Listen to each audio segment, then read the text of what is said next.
Nanomboka androany ny fampahafantarany programman'ny Madavision numéro 2 amin'ity fifidianana ben'ny tanàna Antananarivo.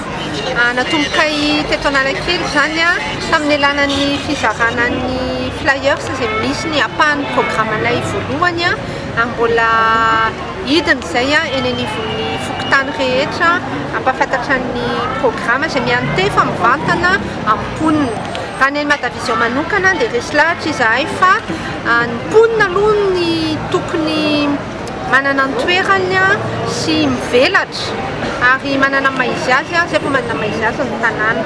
Raha ny stratégie natao zao campagne zao moa dia manantona avy hatrany ny mpifidy mampahafantatra an'izy ireo ary mandresy lahatra an'izy ireo amin'ny programma izay aroso.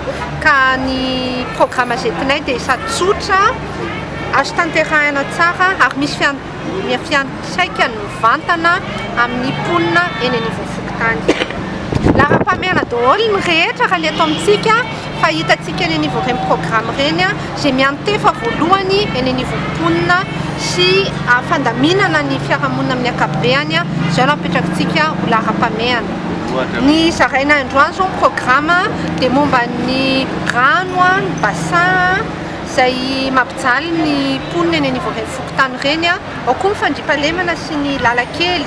Misy vahaolana napetraka amin'izay ny rano, ny paopin-drano sy ny bassin erahana miasa avy hatrany miaraka amin'ny mponina eny anivon'ny fokontany.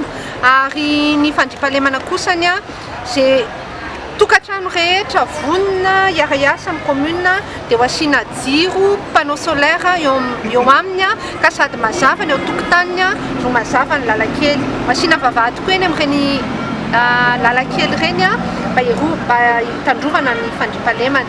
Fiara-miasa foana moa atao eny fotony no tanjonay atao amin'ny Madavision. Dia tsotra ny anay hovidin'ny commune ny fako hivadika vola amin'ny fako satria ny commune dia manana teti-bola ho fanadiovana ny tanàna. Fa vonona izay atao Madavision tena hitondra fanatsarana indrindra amin'ny fiainam-ponina eny anivon'ny fokontany. Tahaka ny programmanay koa izay androany momba ny embouteillage.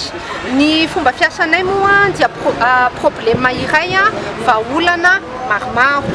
Ny embouteillage rehetrarehetra teto Antananarivo dia efa nojerenay avokoa. Misy toerana efa ho 500 no hitanay fa anisany mampitohana ny fifamoivoizana eto Antananarivo.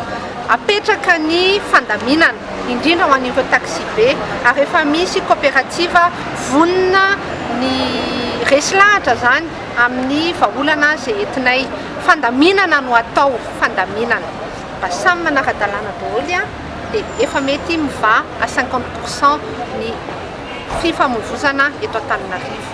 Izay ny andraikitry ny ben'ny tanàna mametraka an'izay rafitra izay ary jery hoe manaraka an'izay daholo ny rehetra. Manana programma momba ny tsena sy ireo mpivarotra eny amoron-dalana izay atao amin'ny Madavision. Misy foto-drafitr'asa lehibe izay ho arosinay ary ahafahan'izy ireo miditra ao anatin'ny ara-dalàna zany. Tena mirary tokoa ary azo hidiran'ny rehetra zany ho an'ny be sy ny maro. Ka dia ampitony ny fitantanan'ireo mpivarotra amoron-dalana ho ampidirina amin'ny ara-dalàna ianareo ary hisy foto-drafitr'asa ho arosinay amin'izany.